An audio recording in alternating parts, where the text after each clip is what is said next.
అందరికీ హాయ్ అండి. ఈరోజు సఖీ వంటగదిలో ఇలా నేను నెలకొకసారైనా ఖచ్చితంగా ఈ విధంగా మసాలాలు చేసి పెట్టుకుంటానండి. ఇలా చేసి పెట్టుకోవటం వల్ల బయట పొడులు కొనకుండా ఇంట్లోనే హెల్తీగా ఫ్రెష్గా చేసుకోవచ్చు.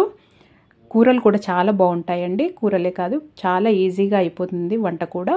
ఈ విధంగా ఒకసారి చేసి పెట్టుకున్నామంటే నెలకొకసారి చేసి పెట్టుకున్నా సరిపోతుంది. ముందుగా ఇక్కడ నేను పొయ్యి పైన ఒక కడాయి పెట్టుకొని నేను 1/2 కేజీ ధనియాలు తీసుకున్నానండి. నేను ఈ ధనియాలు కొద్దిగా ఎక్కువ చేసి పెట్టుకుంటాను. ఇలా వేసుకున్న తర్వాత ఇవి ధనియాలు తెచ్చుకున్నప్పుడు దీంట్లో రాళ్ళు అలాంటివి ఏమి చెత్త లేకుండా చూసుకొని ఏరి పెట్టుకోవాలి. తర్వాత ఇలా పొయ్యి పైన కడాయిలో వేసుకొని లో ఫ్లేమ్లో మంచిగా కొద్దిగా వేయించుకోవాలి. అవి గలగల అయ్యే వరకు వేయించుకోవాలి. వేయించుకొని పక్కన తీసి పెట్టుకున్నాను. అదే కడాయిలో ఒక 1/2 కేజీ జీలకర్ర వేసుకున్నానండి. జీలకర్ర వేసుకొని దీన్ని మంచి కలర్ వచ్చే వరకు వేయించుకోవాలి. పచ్చివాసన అంతా పోవాలి, అలాగే మంచి కలర్ రావాలి, స్మెల్ కూడా బాగా వస్తుంది, అంతవరకు వేయించుకోవాలి. ఇలా అయిన తర్వాత అది కూడా తీసి పక్కన పెట్టుకోవాలి. ఇదే కడాయిలో ఇది తెల్ల మిరియాలండి, మీరు నల్ల మిరియాలైనా వేసుకోవచ్చు. నేనైతే తెల్ల మిరియాలు వేసి వేయించుతున్నాను. కొద్దిగా వేయించుకోవాలి.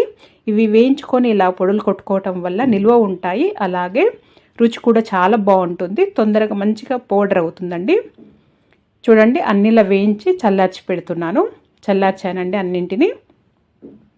ఇప్పుడు మిక్సీ జార్ తీసుకొని ముందుగా ధనియాలు వేసి మిక్సీ పడుతున్నాను.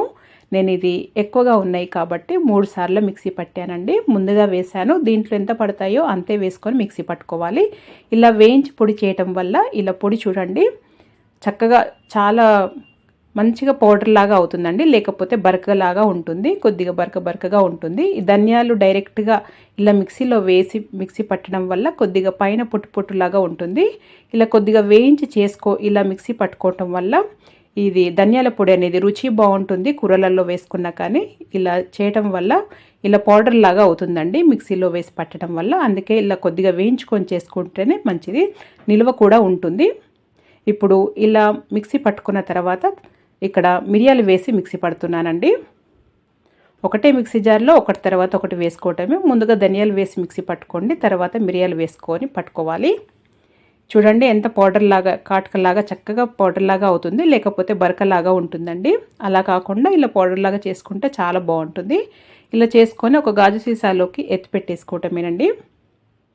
ఇలా కొద్దిగా వేయించి చేసుకోవటం వల్ల నిల్వ కూడా ఉంటాయి. తర్వాత ఇది ఇప్పుడు జీలకర్ర వేసి మళ్ళీ మిక్సీ పడుతున్నాను. ఈ జీలకర్ర కూడా ఇలా వేయించి చేసుకోవటం వల్ల రుచి బాగుంటుంది, అలాగే చాలా వాటిల్లోకి వాడుకోవచ్చండి.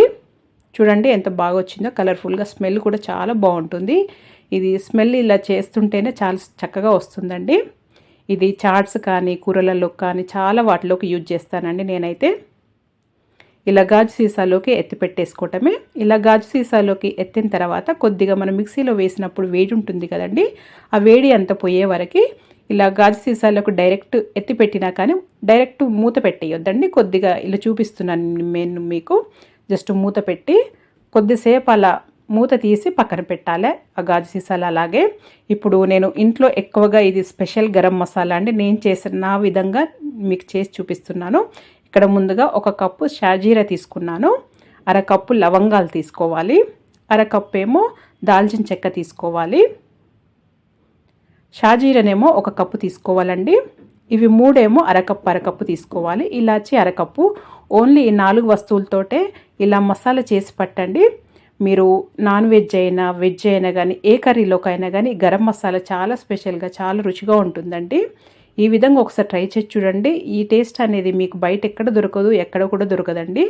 ఇది నేను మా ఇంట్లో ఎక్కువగా ఎప్పుడు ఇలాగే చేస్తాను. ఇది చెప్పాలంటే మా ఇంట్లో నేను చేసే స్పెషల్ గరం మసాలా అనే చెప్పొచ్చండి. ఇది కూడా ఖచ్చితంగా చేసుకొని పెట్టుకుంటానండి. ఇలా చేసుకొని గాజు సీసాల్లోకి ఎత్తి పెట్టేసుకోవటమేనండి. నేనైతే ఖచ్చితంగా మంత్లీ ఒక్కసారి ఈ మసాలాలన్నీ చేసి పెట్టుకుంటాను. ఒకవేళ ఇవి ఎప్పుడైనా ఇంట్లో లేవు అనుకున్నా కానీ, ఏ పొడులైనా కానీ ఇవి లేవు అనుకున్నా కానీ బయట మాత్రం నేనైతే తీసుకురానండి, ఇంట్లోనే చేసుకుంటాను. లేకపోతే ఇవి లేనప్పుడు వాడటమైనా మానేస్తాను, అంతేకాని ఇవి నేను బయట ఎప్పుడు కొననండి ఈ పొడులు. ఇలా ఇంట్లో హెల్తీగా చేసి పెట్టుకుంటే చాలా మంచిది కదండి. మరి మీరు కూడా ఒకసారి ఖచ్చితంగా ట్రై చేయండి. మరి మీకు కనుక వీడియో నచ్చినట్టయితే లైక్ చేయండి, షేర్ చేయండి, సబ్స్క్రైబ్ చేసుకోండి. Thank you for watching.